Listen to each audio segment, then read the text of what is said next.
আপনারা ঐক্যবদ্ধ থাকেন, ঐক্যবদ্ধ থাকুন।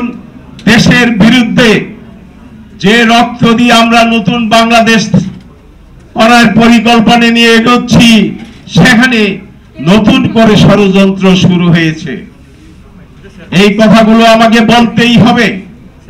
নতুন করে ষড়যন্ত্র শুরু হয়েছে আমাদের দেশটাকে আবার পিছনের দিকে নিয়ে যেতে। যেভাবে ৭১ সালে যুদ্ধ করে আমরা একটি দেশ বানিয়েছিলাম, কিন্তু আমরা আমাদের সেই যুদ্ধের আমরা যারা যুদ্ধ করেছিলাম আমাদের হাতে দেশটাকে রাখতে পারিনি, সেটা ব্যাহত হয়েছিল।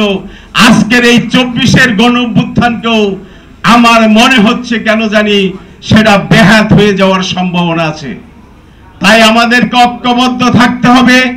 আমরা যদি ঐক্যবদ্ধ থাকতে না পারি, ওই ভারতে বসে যারা দিল্লিতে অফিস খুলেছে, পশ্চিমবঙ্গে অফিস খুলেছে, আপনারা দেখেন গতকালকেও পরশুদিন আমেরিকাতে একজন উপদেষ্টার উপস্থিতিতে কিভাবে সেখানে আমার দেশের একজন রাষ্ট্রের প্রতিনিধির উপর হামলা করলো।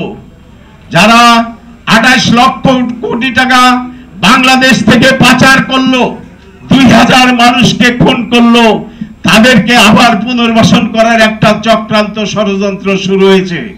তারা চাচ্ছে এই দেশে যেন নির্বাচন না হয়। কারণ এই যে পরিচয় দিচ্ছেন, আমি তো নির্বাচিত প্রধানমন্ত্রী, এখনো পরিচয় দেন, লজ্জা শরমের বালাই নেই। এত মানুষ খুন করে গিয়েছে, কোনো অনুশোচনা নেই, অনুপ্রেরণা নেই,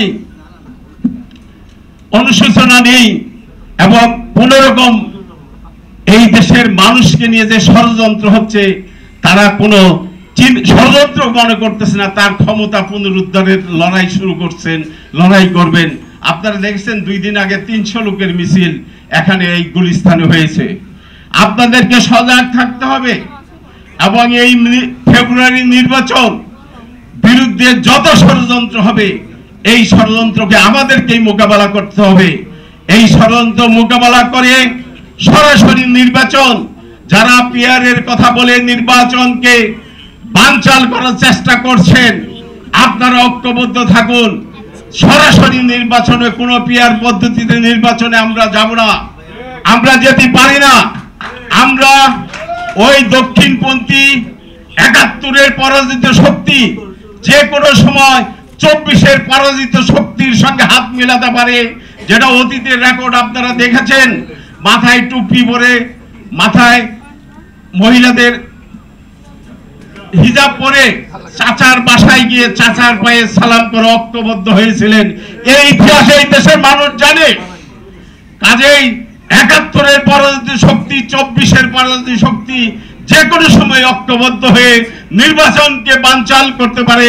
আপনারা সজাগ থাকবেন, আমরা সজাগ আছি।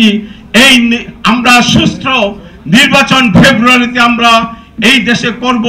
এই দেশের মানুষ দীর্ঘ ১৭ বছর তারা ভোট দিতে পারে নাই, তাদের ভোটের অধিকার ফিরিয়ে দেওয়ার জন্য আমরা আন্দোলন করেছিলাম, আমি গুলি খেয়েছিলাম।